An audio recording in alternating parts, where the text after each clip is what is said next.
Il y a des moments dans une vie où vous touchez quelque chose de si froid, de si dur, que vous ne reconnaissez plus la personne que vous étiez ce jour-là. Je ne portais plus ni costume, ni montre, ni nom, je n'étais plus rien. Ou plutôt, je n'étais plus rien aux yeux des autres. Vous avez peut-être déjà croisé un homme comme moi dans la rue. Assis sur un bout des cartons humides, le regard dans le vide, les mains rougies par le froid mordant de novembre, le col d'un vieux manteau remonté jusqu'aux oreilles. Une tasse en plastique posée devant lui. Pas parce qu'il mendiait vraiment, mais parce que c'était le seul objet qui prouvait encore qu'il existait. Vous avez peut-être accéléré le pas. Peut-être regardé votre téléphone avec une concentration soudaine et miraculeuse. Peut-être dit à voix basse, à votre compagnon, à votre conjoint, à vous-même. Il n'avait qu'à faire des efforts. Je ne vous en veux pas, j'aurais fait pareil. Je l'ai fait. Moi aussi. Je portais des costumes en jean de mérino à 2000 €, où je signais des chèques sans regarder le montant, où j'ai réservé des tables dans des restaurants dont la liste d'attente courait sur 3 semaines. À cette époque-là, je regardais aussi les gens de la rue avec ce mélange de malaise et de distance que les gens bien élevés apprennent à masquer sous une expression neutre. Pas de mépris ouvert. Non, juste une absence.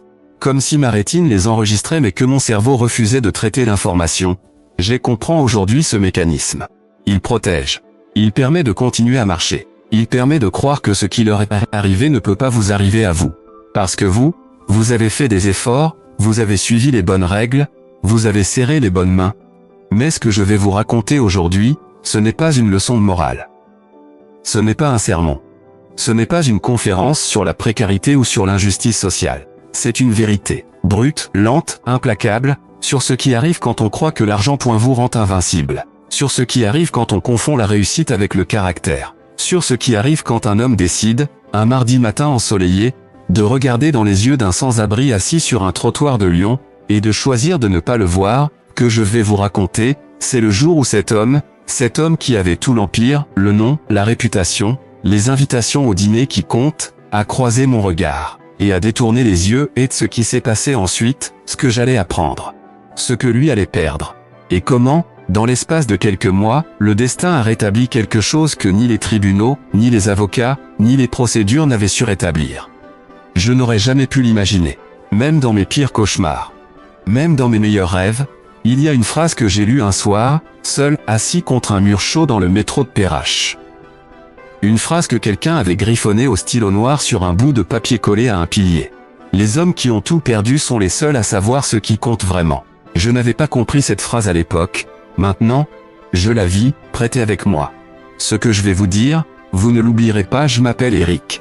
Éric Lavalette. J'avais 54 ans le jour dont je vais vous parler. Mais pour comprendre ce jour-là, pour vraiment le comprendre, pas seulement avec la tête mais avec les tripes, il faut remonter à ce que j'étais avant la rue. Avant le carton. Avant le regard vide des passants qui accélèrent le pas, je suis né à Villefranche-sur-Saône, dans le Rhône, dans une famille ouvrière qui croyait à deux choses. Le travail bien fait et la parole donnée.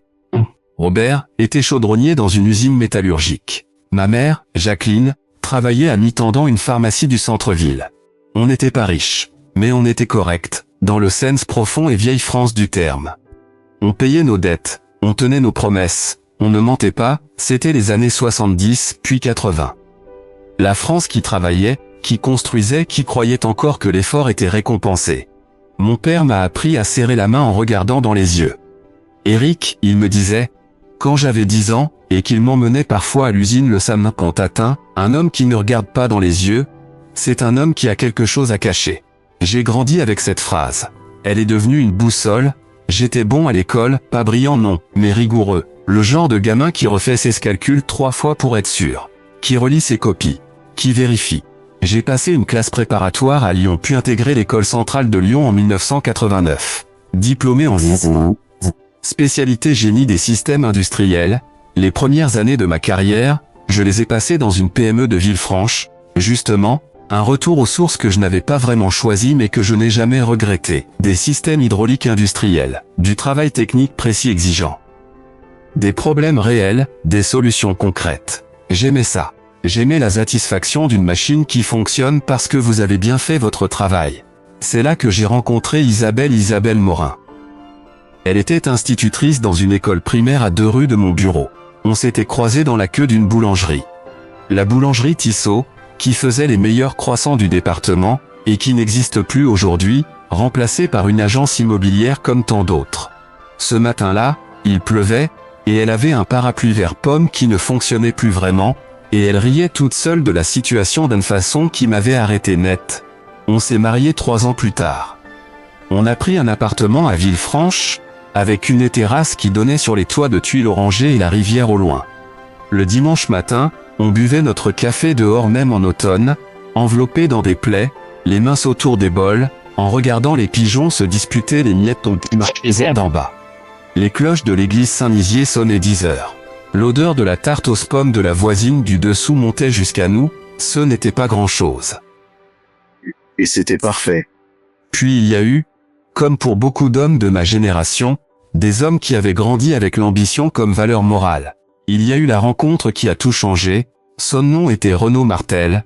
Je l'avais croisé lors d'une conférence sur l'innovation industrielle à Paris, en novembre 1990. Une de ces conférences dans un grand hôtel de la rive droite, où tout le monde échange des cartes de visite et parle fort pour couvrir le bruit des autres. Je n'aimais pas beaucoup ce genre d'événement. Je m'y sentais toujours un peu étranger. Trop direct, pas assez mondain. Renaud, lui, était parfaitement à l'aise. Grand, 1m85 au moins, avec une façon de tenir son verre qui semblait calculée pour paraître naturelle. Des cheveux châtains soigneusement coiffés, un costume gris anthracite impeccable, et ses sourires légèrement asymétriques qui donnent l'impression que vous partagez un secret avec lui. Quand il vous parlait, il vous regardait comme si vous étiez la personne la plus intéressante de la pièce. Comme si tout le reste pouvait attendre, il était consultant en développement commercial. Il avait travaillé pour 3 ou 4 grandes structures, toujours à mi-chemin entre le conseil stratégique et le développement commercial. Il connaissait tout le monde. Il avait le nom des décideurs sur le bout des lèvres. Il savait exactement ce qu'on voulait entendre. Il avait une poignée de main ferme, du genre que mon père m'avait appris à respecter, celle qui vaut un contrat. On a parlé pendant 1 heure ce soir-là. De la filière industrielle française, de l'exportation, des PME qui manquaient d'accompagnement commercial pour se développer à l'international. Il avait des idées précises, des analyses pertinentes. Et quand je lui ai parlé de mon expertise technique, les brevets que j'avais déposés, les procédés que j'avais optimisés, quelque chose dans ses yeux a changé. Un intérêt réel, j'avais cru à l'époque. Aujourd'hui, je lis cet intérêt différemment. Mais à l'époque j'avais 40 ans, j'étais ambitieux, et j'avais envie de croire qu'un homme comme lui pouvait être un partenaire comme un autre. On s'est revus plusieurs fois. Déjeuners à Paris, visites dans nos locaux respectifs, longues conversations téléphoniques le soir.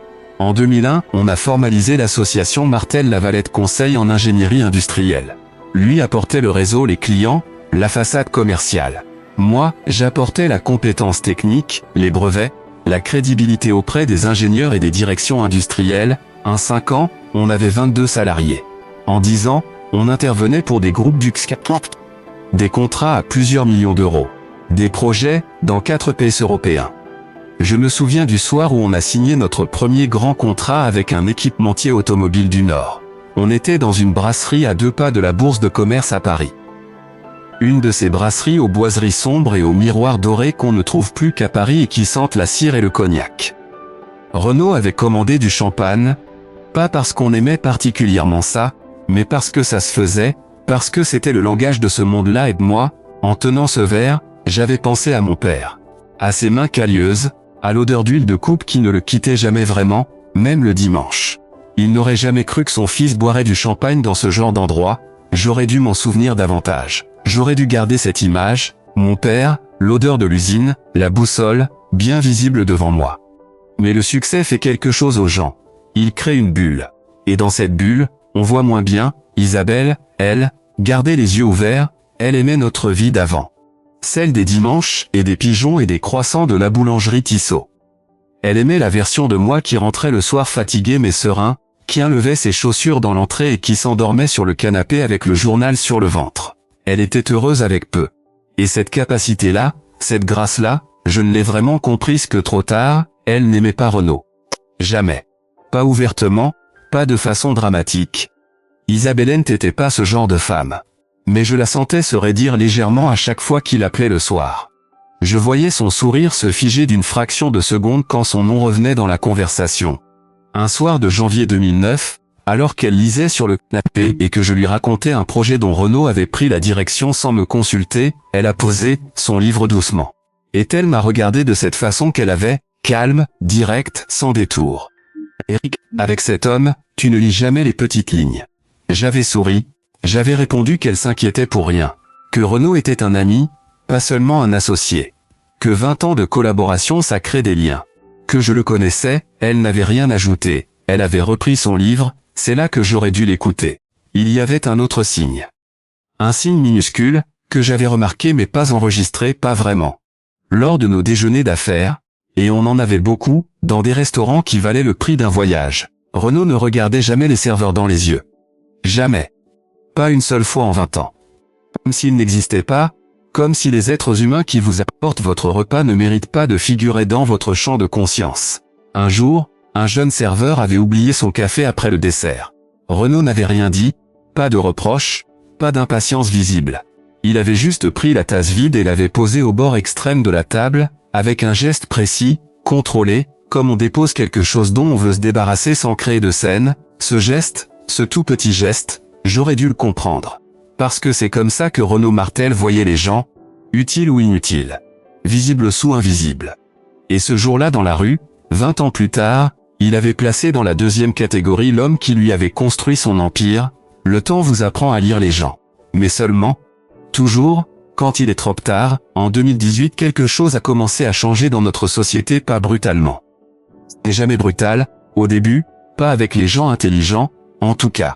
Ce sont les choses les plus dangereuses qui arrivent lentement, doucement, imperceptiblement, comme une marée qui monte pendant la nuit, pendant qu'on dort, et qu'on ne remarque qu'au matin quand les pieds sont dans l'eau. Les premiers signes, je les ai attribués à la pression du travail, à une période difficile de croissance, à des divergences stratégiques normales entre associés. Renaud avait commencé à signer des documents sans me consulter. Pas les documents importants. Non, jamais les grands contrats, les grosses décisions.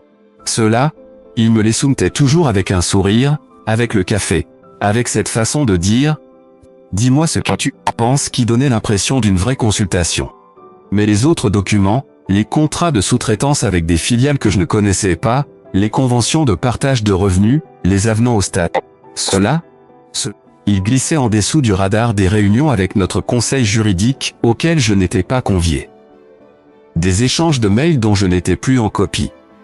Des décisions prises avant qu'on en parle, et présentées comme si on en avait déjà parlé.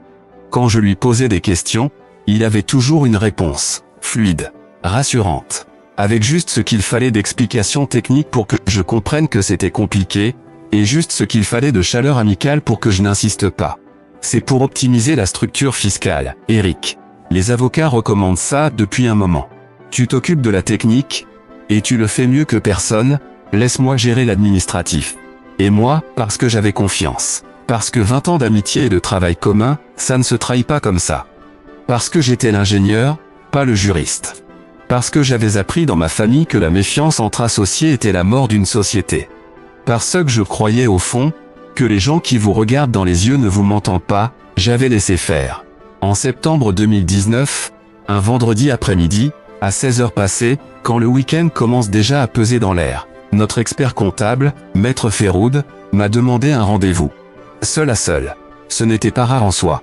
Mais la façon dont il avait formulé la demande, si possible dès que vous pouvez, Monsieur Lavalette, et si possible sans Monsieur Martel, avait créé une petite contraction quelque part dans ma poitrine.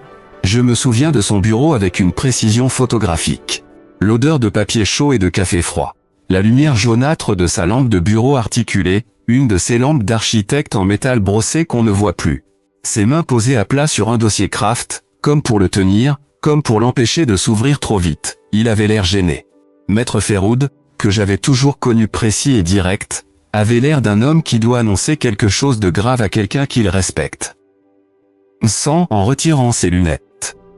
C'est toujours mauvais signe, les gens qui retirent leurs lunettes avant de parler. Je ne sais pas exactement dans quelle mesure vous êtes au courant de certains mouvements dans la structure de la société.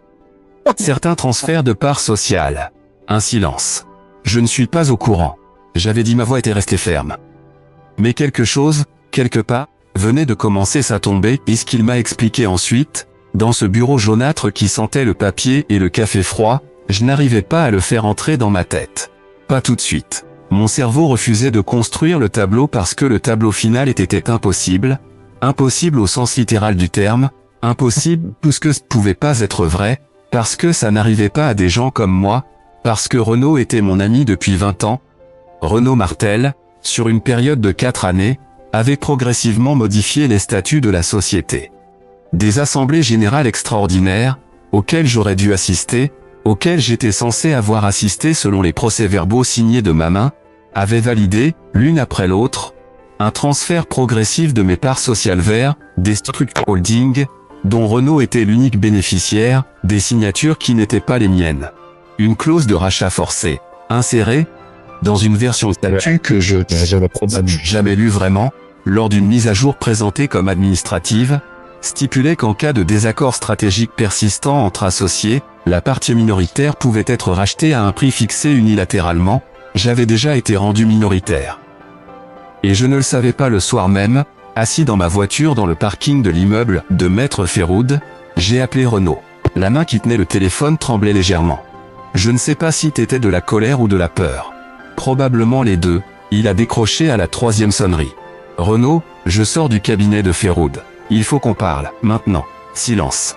Pas le silence gêné de quelqu'un qui cherche ses mots. Le silence contrôlé de quelqu'un qui avait préparé cette conversation. Je t'écoute, il a dit.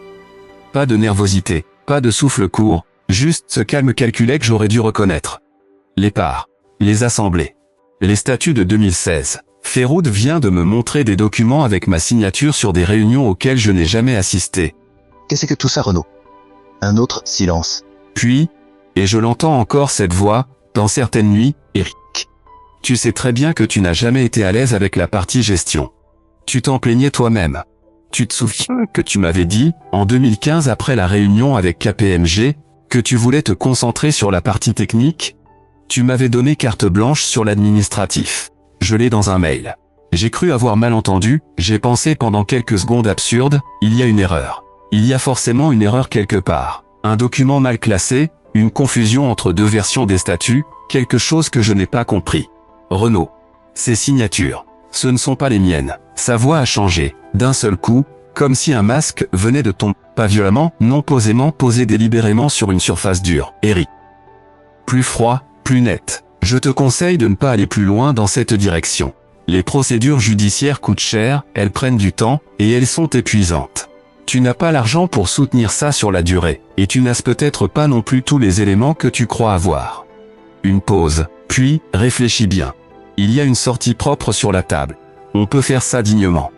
Et il a raccroché, je suis resté dans ma voiture pendant 1 heure. La nuit tombait sur le parking. Les autres voitures partaient une à une. Et moi, je regardais mes mains sur le volant. 3 semaines plus tard, j'étais convoqué dans nos locaux, les locaux que j'avais choisis, que j'avais aménagés, dont j'avais négocié le bail, pour ce qu'on m'avait présenté comme une réunion de clarification. Renaud était là, en costume bleu marine, impeccable. 2 avocats assis à sa droite. Notre directrice administrative, Sandrine, que j'avais recrutée moi-même 10 ans plus tôt, qui avait pleuré dans mon bureau un matin difficile de son divorce et à qui j'avais prêté 2000 €, sans en parler à Renaud ni jamais les réclamer. Était assise en bout de table, les yeux dans le vide. 3 membres du conseil de direction complétaient la rangée. Quand je suis entré, il y a eu ce silence particulier. Le silence des gens qui savent que quelque chose d'irréversible va se passer, et qui ont décidé de ne pas en être responsables. Renaud s'est levé légèrement, par politesse de façade. Et avec ce sourire asymétrique que j'avais pris pendant 20 ans pour de la chaleur, il a dit, devant tous les mondes. Je pense qu'on s'est tous rendu compte, depuis quelque temps, que tu avais du mal à suivre l'évolution de la société. Ces dernières années ont été difficiles pour toi personnellement et professionnellement. On t'a ménagé une sortie propre, valorisée à sa juste mesure. Je pense que c'est la meilleure option pour tout le monde. Je me souviens des regards. Pierre, notre directeur technique que j'avais formé personnellement, fixait son stylo avec une concentration inhabituellement intense. Marc, les directeurs commerciaux, regardaient par la fenêtre comme si quelque chose d'important se passait dans la cour. Sandrine que j'avais aidée, à qui j'avais prêté de l'argent sans rien demander en retour, avait les yeux dans le vide, quelque part entre la table et le mur, pas un mot. Pas un regard. Pas un geste. Je me souviens d'avoir pensé, dans ce silence, avec toutes ces personnes qui regardaient ailleurs, que c'était la trahison la plus profonde. Pas Renaud, j'aurais dû le voir venir. C'était le silence de tous les autres. Ce silence collectif. Organisé, consensuel. Le silence de gens qui savent et qui choisissent de ne pas savoir. Je suis sorti de cette salle. Les jambes ne me portaient plus vraiment. J'ai poussé la porte vitrée du hall. J'ai senti l'air froid de novembre sur mon visage, et j'ai compris que ma vie venait de se couper en deux. 2 ans de procédures judiciaires ont suivi. 2 ans où j'ai convoqué des expertises, produit des témoignages, épluché des documents avec des avocats de plus en plus coûteux. 2 ans où j'ai regardé Isabelle s'épuiser, à travailler davantage, à sourire le soir quand elle rentrait, à ne jamais se plaindre du poids que je lui mettais sur les épaules. Il y avait des nuits où je l'entendais pleurer dans la salle de bain. Elle croyait que je dormais. Je ne dormais pas. Mais je ne savais pas quoi lui dire, parce que tout ce que j'aurais pu dire aurait sonné creux. Ça va aller. Je n'en savais rien. Je suis désolé, c'n'était pas suffisant. Puis elle est partie. Un dimanche matin d'hiver, avec 2 valises et un regard dans lequel il n'y avait plus ni colère ni reproche. Seulement de l'épuisement. L'épuisement de quelqu'un qui a tenu trop longtemps. Eric, je t'aime. Tu le sais. Mais, je ne peux plus porter ça avec toi. Je n'ai plus les forces. Elle est partie vers la voiture. Et moi, debout dans l'embrasure de la porte, dans le froid du dimanche matin, je regardais ses valises dans le coffre. Les procédures judiciaires ont continué encore 6 mois. Et quand le tribunal a finalement rendu sa décision, défavorable, faute de preuves suffisantes sur les signatures falsifiées, ce qui restait de nos économies était parti dans les honoraires. L'appartement a été vendu pour régler les dettes. Je me suis retrouvé, à 52 ans, avec un sac à dos, une clé USB, un vieux téléphone et rien d'autre. La rue. Le carton. Le froid, absolument rien. Il y a quelque chose que personne ne vous dit sur la rue, pas les documentaires, pas les reportages, pas les associations, aussi bien intentionnées soient-elles. Il y a une vérité sur ce qu'est la rue que seuls ceux qui l'ont vécu de l'intérieur peuvent réellement comprendre. Ce n'est pas le froid. Le froid, on s'y adapte. Le corps humain est d'une résilience stupéfiante quand il n'a pas le choix. On apprend à superposer les couches, l'ordre exact de couches, comme une science. On repère les entrées d'immeubles avec les souffleries de chaleur, les bouches d'aération du métro, les halls d'hôpitaux ouverts la nuit, avec leurs lumières blanches et leurs bancs en plastique rigide, qui laissent des marques dans les dos. On apprend à quelle heure les boulangers sortent les invendus ce soir. Généralement entre 19h et 20h, jamais après. On apprend où sont les points d'eau publics. On apprend à lire la météo dans le ciel avec une précision que les gens avec un toit sur la tête n'auront jamais. Ce n'est pas non plus la fin. La fin, ça occupe l'esprit. Ça donne un objectif à chaque heure, un problème à résoudre, une mission concrète. La fin, paradoxalement, empêche de se perdre dans ses propres pensées. Ce qui tue, vraiment profondément, irrémédiablement, c'est l'invisibilité. Vous marchez. Vous existez. Votre cœur bat, vos poumons respirent, vous avez dispensé des souvenirs, une histoire. Et pourtant, le regard des gens glisse sur vous comme sur un poteau de signalisation. Comme sur un banc public.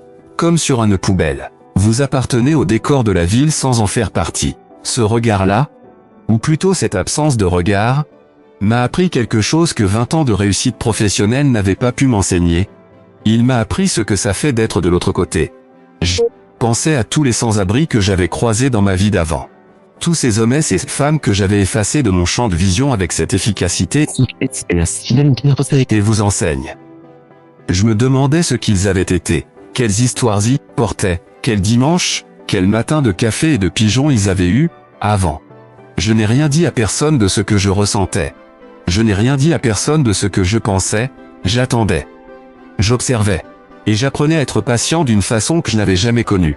La patience de ceux qui n'ont plus rien à perdre, et qui savent, quelque part au fond d'eux-mêmes, que ça ne peut pas rester ainsi pour toujours. Vous êtes-vous déjà demandé jusqu'où un être humain peut descendre avant de se casser en deux? J'ai cherché ce fond. Pendant des semaines je l'ai cherché. Et ce que j'ai trouvé, ce n'était pas le désespoir, c'était la clarté. Quand on n'a plus rien, ni appartement, ni titre, ni costume, ni rang social, on voit les choses telles qu'elles sont. Pas comme on aimerait qu'elles soient. Pas comme les autres voudraient vous les montrer. Telles qu'elles sont, nues, sans le vernis que l'argent et la position sociale appliquent sur tout. Et de Renaud Martel, lui, Renaud ne se cachait plus vraiment. Il n'avait aucune raison de se cacher. Je n'existais plus dans son monde. J'avais rejoint la catégorie des invisibles, j'avais encore un téléphone. Un vieux modèle, Prépayé, payé au mois avec les quelques pièces que je récupérais. Une connexion minimale, un petit écran à moitié fissuré. Et que certains soirs, assis contre un mur chauffé par les ventilations du métro Perrache, sous le néon pâle du couloir, je lisais les annonces légales du Béodac, les bulletins officiels, les décisions de tribunaux des commerces, de convocation des assemblées générales, les actes de session, lire les petites lignes. Isabelle avait raison, je lisais parce que je savais pas ce que je cherchais exactement. Mais quelque chose me disait de regarder. Quelque chose me disait que Renaud Martel avait construit son empire vite, et que ce qui se construit vite se fissure vite aussi. Si on sait où regarder. Un soir de janvier. Un de ces soirs de janvier lyonnais où le froid entre dans les os et où le ciel est d'un gris si uniforme qu'on ne sait plus quelle heure il est. J'ai lu quelque chose mon téléphone à l'écran fissuré. Je ne vais pas vous dire encore ce que c'était, mais je vous dis ceci. Ce soir-là, pour la première fois depuis 2 ans. Un sourire que personne n'a vu. Un sourire dans le froid contre un mur de métro. Avec le bruit sourd des rames qui passaient en dessous, et 3 semaines plus tard, un mardi matin, vers 10 heures, sous un ciel enfin dégagé, avec ce soleil hivernal qui éclaire tout sans réchauffer rien, je marchais sur le boulevard de la République, dans le 1er arrondissement de Lyon, mon manteau était élimé au coude. Ma barbe avait poussé, inégale. Mon regard était baissé comme tous ceux de la rue, par habitude, par économie d'énergie, par protection instinctive contre les regards des autres, et j'ai entendu une voix que j'aurais reconnue entre 1000. Parmi 10 000. Cette voix légèrement grave, modulée, avec cet accent parisien légèrement forcé que je lui avais toujours connu, Renaud Martel. Il était devant une brasserie, une de ces brasseries lyonnaises aux terrasses chauffées qui rouvrent leurs chaises dès les premiers jours de soleil de l'hiver. En costume bleu marine, ce même costume bleu marine, ou un identique. Avec 3 associés, des rires, une bouteille de vin blanc déjà entamée sur la table. Il m'a vu, je l'ai su à l'instant précis. Pas parce qu'il s'est arrêté, pas parce qu'il a changé d'expression, il était trop bien entraîné pour ça. Mais pendant une fraction de seconde, une toute petite fraction de seconde, moins d'un battement de cœur. Quelque chose a traversé ses yeux, de la reconnaissance. Peut-être de la gêne. Peut-être quelque chose qui ressemblait à de la honte, à condition de savoir la lire sous la couche de contrôle, puis rien, il a détourné les yeux. Il a repris sa conversation. Il a souri à quelque chose que l'un de ses associés venait de dire. Il a levé son verre, et là j'ai compris quelque chose d'important, il m'avait reconnu. Et il avait choisi de ne pas me voir, comme le serveur oublié. Comme les gens qui ne méritent pas d'exister dans son champ de vision. Il m'avait mis dans la même catégorie. Et pour lui, pour un homme comme lui, cette catégorie était définitive, n'était pas de la lâcheté. C'était de la conviction. Il pensait vraiment que j'appartenisse maintenant au décor. Que j'étais devenu un élément du paysage de la ville, comme un banc, comme une poubelle, qui n'avait plus aucune pertinence dans sa vie. C'est exactement à ce moment-là que le destin a commencé à présenter sa note. Parce que ce que Renaud ne savait pas, ce qu'il ne pouvait pas savoir, assis à cette terrasse avec son vin blanc et ses rires, c'est que j'avais lu quelque chose un soir de janvier contre un mur de métro. Et que quelque chose allait changer l'ordre de toute cause, que j'allais découvrir dans les suivantes. Je n'aurais jamais pu l'imaginer. Même dans mes meilleurs rêves, restez avec moi. La partie la plus importante arrive, ce que j'avais lu ce soir de janvier, dans le bulletin officiel des annonces civiles et commerciales, le Béodac, que les gens ordinaires ne lisent jamais mais que les hommes d'affaires connaissent comme leur propre nom. C'était ceci, Martel Conseil Ingénierie SA. Ouverture d'une enquête préliminaire du parquet de Lyon pour suspicion de fraude à la facturation, abus de biens sociaux et présentation de comptes inexacts. Pas par moi. Pas grâce à moi. Je n'y étais pour rien, pas encore. Par un ancien directeur commercial que Renaud avait licencié 2 ans plus tôt, en 2020, dans des conditions que j'apprendrai plus tard avoir été particulièrement brutales. Un homme nommé Thierry Galmard, 47 ans, ancien de chez Schneider, que Renaud avait recruté en 2016 pour développer les marchés d'Europe du Nord. Thierry, contrairement à moi, avait les réflexes de quelqu'un qui ne fait pas confiance par défaut. Il avait conservé des copies de tout, pas par méfiance initiale mais par habitude professionnelle. Des mails, des fichiers, des notes de réunion, des versions successives de contrats avec leurs métadonnées préservées. Il avait gardé ça dans un disque dur externe, sans vraiment savoir ce qu'il en ferait, quand Renaud l'avait licencié, de la même façon froide et chirurgicale dont il m'avait expulsé, j'en suis sûr. Thierry avait consulté un avocat, dans ce dossier que Thierry avait constitué avec patience, avec rigueur, il manquait quelque chose d'essentiel. Quelque chose que les documents seuls ne pouvaient pas fournir. Un témoin interne. Quelqu'un qui avait été là dès le début. Quelqu'un qui pouvait expliquer comment la société avait été construite, comment la structure avait été progressivement détournée, qui avait apporté quoi à la création. Quelqu'un comme moi, j'ai cherché les coordonnées de l'avocat mentionné dans l'annonce. Maître Virginie Escoffier, avocate au barreau de Lyon, spécialisée en droit des sociétés et en contentieux commercial. J'ai appelé depuis mon téléphone à écran fissuré, un mardi matin, debout dans une cabine téléphonique qui sentait le tabac froid. Sa secrétaire m'a demandé mon nom. Lavalette. Éric Lavalette. J'ai été cofondateur de Martel Conseil Ingénierie. Silence à l'autre bout. Puis, ne quittez pas monsieur Lavalette. J'ai eu Thierry Galmard au téléphone le lendemain. On s'était croisés lors d'une réunion commerciale en 2018, brièvement. Je ne savais pas s'il se souviendrait de moi. Lavalette, il avait dit, et dans sa voix il y avait quelque chose de particulier. Pas dès la surprise, mais du soulagement. Je savais que vous existiez. J'avais trouvé votre nom dans des documents anciens, on cherchait comment vous retrouver. Il y a des choses que la vie vous retire. Et il y a des choses, rares, précieuses, qu'elle vous rend. Pas toujours celles qu'on avait perdues, pas sous la forme qu'on espérait. Mais c'est parfois quelque chose de plus précieux encore, une occasion de rétablir la vérité. J'ai rencontré Maître Escoffier dans son cabinet, au 3e étage d'un immeuble haussmannien du 6e arrondissement de Lyon, une semaine plus tard. J'étais arrivé avec mon manteau élimé, ma barbe de 2 semaines, et cette clé USB au fond de mon sac que je n'avais jamais jetée, par quel instinct je ne saurais pas vous dire, sur cette clé USB. Les versions originales des statuts de 2001, signées de ma main et de celle de Renaud. Les mails de 2015 et 2016, où je discutais avec lui de la direction de la société. Les notes de réunion que j'avais prises à moi-même, à la main, dans des cahiers que j'avais numérisés. Et, la pièce que je n'avais pas réalisée possédée, une série échange de 2017, où Renaud me demandait de signer des documents pour une formalité administrative, par voie électronique, des documents dont les métadonnées révélaient qu'ils avaient été modifiés après ma signature numérique. Maître Escoffier a regardé le contenu de la clé USB pendant 20 minutes, en silence, puis elle a relevé les yeux. Monsieur Lavalette, ces documents, si leur authenticité est confirmée par expertise, constituent la preuve directe d'un faux en écriture numérique et d'une manipulation préméditée des statuts. Ce que nous cherchions depuis 6 mois. Elle avait l'air calme, professionnelle. Mais dans ses yeux, il y avait quelque chose qui ressemblait à de l'incrédulité.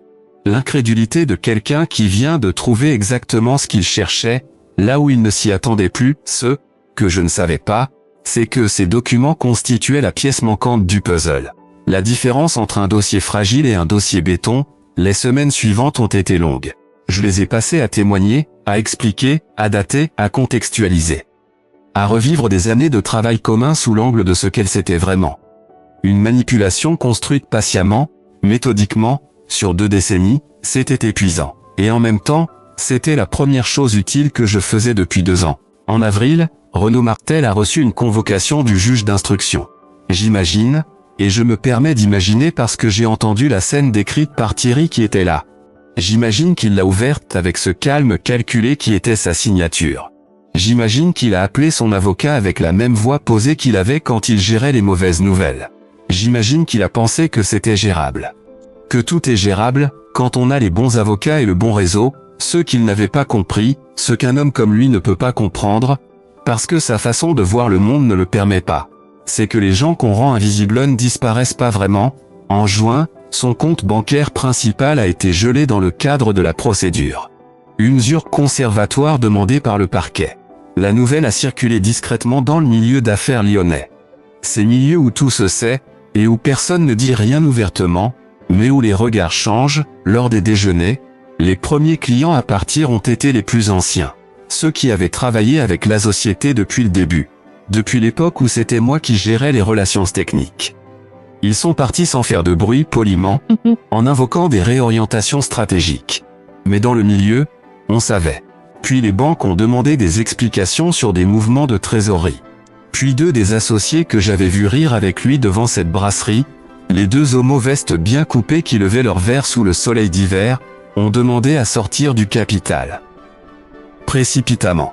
En silence. Sans explication publique, le cabinet juridique qu'il avait assisté dans la manipulation des statuts a lui-même fait l'objet d'une plainte disciplinaire devant le barreau. Et puis, C'est là que le destin a montré sa mémoire la plus longue.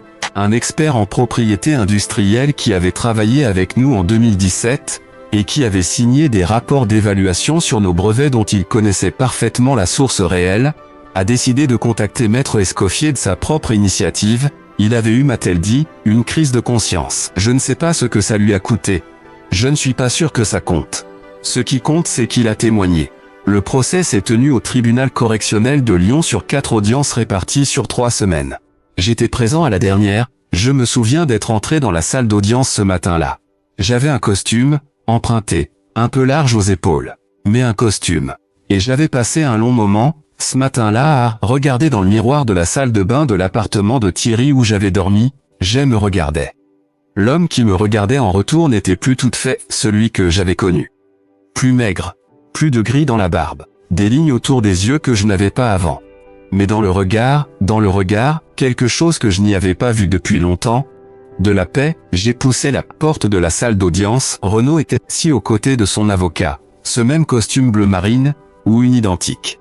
Il y avait une tension dans ses épaules que je n'avais jamais vue. La façon dont il tenait son stylo, trop serré. La façon dont ses yeux faisaient le tour de la salle, quand ses yeux sont tombés sur moi. Cette fois, il ne pouvait pas détourner le regard, pas ici, pas dans cette salle. Je me suis assis, je n'ai rien dit. Je n'ai fait aucun geste, pas de sourire de victoire. Pas de regard accusateur. Je me suis assis. Et je l'ai regardé calmement, comme on regarde quelqu'un qu'on a longtemps connu et qu'on est finalement en train de voir vraiment pour la première fois. 30 mois de prison avec sursis. Interdiction de gérer une société pendant 5 ans, obligation de restitution partielle. Inscription au casier judiciaire, la condamnation n'était pas totale. Les avocats avaient bien travaillé, les siens. Certains chefs d'accusation n'avaient pas tenu. Mais la mise en examen, la procédure, la condamnation finale, Ça avait suffi. Suffit à ce que son nom soit désormais indissociable d'une affaire judiciaire dans tous les résultats de recherche. Suffit à ce que les portes des conseils d'administration se ferment l'une après l'autre. Suffit à ce que le réseau, ce réseau qu'il avait passé 20 ans à construire, ce réseau qu'il considérait comme sa véritable richesse, commence à s'effilocher. À la sortie du tribunal, un journaliste du Progrès m'a demandé si j'avais quelque chose à dire. J'ai réfléchi. Pas longtemps, parce que la réponse était là, simple, depuis un moment déjà. Je ne ressens plus de colère. Seulement un peu de tristesse. Parce qu'il avait choisi de détruire quelque chose qui aurait pu être beau pour nous deux. Le journaliste m'a regardé, stylo en l'air, comme s'il attendait autre chose. De la rancœur, de la satisfaction. Une déclaration plus spectaculaire, il n'y a rien d'autre. C'était tout. C'était assez haute la vérité, j'ai appris ça dans la rue, contre les murs du métro, dans le silence de l'invisibilité. La vérité, quand elle est dite calmement, est la seule vengeance qui mérite vraiment d'être prononcée. Aujourd'hui, j'ai 56 ans. Je vis dans un appartement modeste à Villeurbanne, à 10 minutes de Lyon en tramway. Dans un quartier qui n'a pas encore été entièrement gentrifié, où on entend encore les enfants jouer dans la cour le mercredi après-midi, et où la boulangère connaît votre prénom. Pas aussi beau que l'appartement de Villefranche avec la terrasse et les pigeons, mais c'est à moi. Vraiment à moi, pas à une société, pas à un crédit, pas à un associé. Je travaille comme consultant indépendant pour de petites structures industrielles qui n'ont pas les moyens de s'offrir les grands cabinets. Des PME familiales, des coopératives, des artisans qui ont besoin d'optimiser un procédé ou de déposer un brevet. Des gens qui travaillent vraiment, qui produisent vraiment, qui font des choses réelles avec leurs mains et leur intelligence. Je ne gagne pas ce que je gagnais avant. Pas même la moitié. Mais ce que je gagne, chaque euro de ce que je gagne, est à moi. Sans petite ligne, sans associé. Sans Claude dormant dans des statuts que je n'ai pas lus. Je dors bien, c'est une phrase qui peut sembler banale. Elle ne l'est pas. Il y a eu des années où je ne dormais pas. Des années où les nuits étaient des champs de bataille intérieurs. Les comptes, les procédures, les peurs, les regrets. Aujourd'hui, je pose ma tête sur l'oreiller et je dors. Simplement profondément. Comme avant, à l'époque des dimanches et des pigeons. Isabelle encore. Pas souvent, mais on se parle. On s'est revus 2 fois, une fois pour un café, une fois pour une promenade dans le parc de la Tête d'Or un dimanche d'automne. Elle a refait sa vie. Elle est bien. Et je suis sincèrement heureuse qu'elle soit bien, même si ce bonheur-là a le goût amer de ce qu'on a perdu. Cassé ne se répare pas. Pas vraiment. On peut recoller les morceaux, mais les fissures restent visibles. Et peut-être que c'est mieux ainsi, les fissures rappellent qu'on a survécu à quelque chose. C'est ça, La vérité qu'on ne vous dit pas dans les histoires de rédemption. Les histoires avec les happy endings propres et les musiques triomphales et les gros plans de visages souriants. La vérité, c'est que la vie ne revient pas à ce qu'elle était. On ne récupère pas les années. On ne récupère pas les dimanches perdus, les conversations qu'on n'a pas eues, les matins où l'autre dormait encore et où on aurait dû rester dans le lit, plutôt que d'être levé pour répondre à un mail urgent. On ne récupère pas le temps, mais on reçoit autre chose. Une clarté. Une façon différente de voir. Quand on a touché le fond, quand on a vraiment touché le fond, pas le fond métaphorique des discours motivationnels, mais le vrai fond, le carton humide et le froid de novembre et l'invisibilité, on sort de là avec quelque chose que l'argent et le succès ne peuvent pas vous donner, on sort de là libre. Libre de la peur des opinions. Libre de la tyrannie de l'image. Libre de cette prison invisible que les gens bien installés se construisent eux-mêmes, brique par brique, sous couvert d'irrespectabilité et de position sociale. Les petites peurs du quotidien, le regard du voisin, l'approbation du supérieur, la crainte de paraître moins que ce qu'on est, tout ça est tombé. Ce qui reste, c'est l'essentiel. Ce qui reste, c'est la substance. J'ai longtemps cherché à comprendre Renaud Martel, à l'analyser. À trouver le moment précis où il avait décidé de me trahir, si tant est que ce soit une décision, et non pas simplement la façon dont il a toujours fonctionné, avec tout le monde, et j'ai compris, au bout du compte, qu'il n'était pas un monstre. Les monstres, c'est plus simple. On les identifie, on les craint, on s'en éloigne. Renaud était quelque chose de plus banal et donc de plus triste. Un homme qui avait appris très tôt que les autres n'étaient que des instruments, des leviers, des ressources à activer ou à abandonner selon leur utilité. Cette façon de voir le monde, il la prenait pour de la lucidité, pour une force. Pour ce qu'il distinguait des naïfs, c'était sa prison. Et c'était sa condamnation, parce qu'un homme qui ne voit pas les autres comme des êtres humains finit toujours par trébucher sur l'humanité des autres, sur leur mémoire, sur leur résistance, sur leur capacité à témoigner, à l'heure où personne ne s'y attend. Ce jour-là, devant la brasserie, quand il m'avait regardé sans me voir, il ne voyait pas un sans-abri. Il ne voyait même pas un ancien associé réduit à rien. Il voyait l'écho de ce qu'il avait fait, et il avait choisi, une dernière fois, de fermer les yeux. On récolte ce que l'on sème.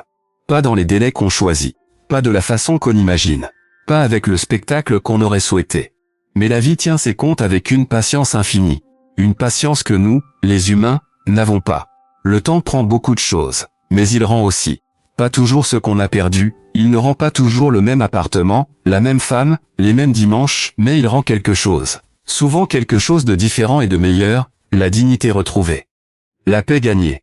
La vérité enfin dite à voix haute, dans une salle d'audience, devant des gens qui écoutent. Si vous êtes vous-même dans une telle situation en ce moment, si quelqu'un vous a pris quelque chose qui ne lui appartenait pas, si vous traversez cette nuit qui semble ne jamais vouloir finir, si vous regardez autour de vous et que vous ne voyez que des gens qui regardent ailleurs, je vous dis ceci, simplement, d'être humain à être humain. Tenez bon. Le destin a une longue mémoire, et parfois, souvent même, la chose la plus puissante que vous puissiez faire, c'est simplement de continuer à exister. À être là. Debout, vivant, avec votre vérité intacte jusqu'au jour où la vérité elle aussi, finit par se lever. Je viens. Il vient toujours, je vous le promets, si cette histoire vous a touché, si elle a réveillé quelque chose en vous, une reconnaissance, un souvenir, une douleur que vous portiez seul, partagez-la. Envoyez-la à quelqu'un qui en a besoin ce soir.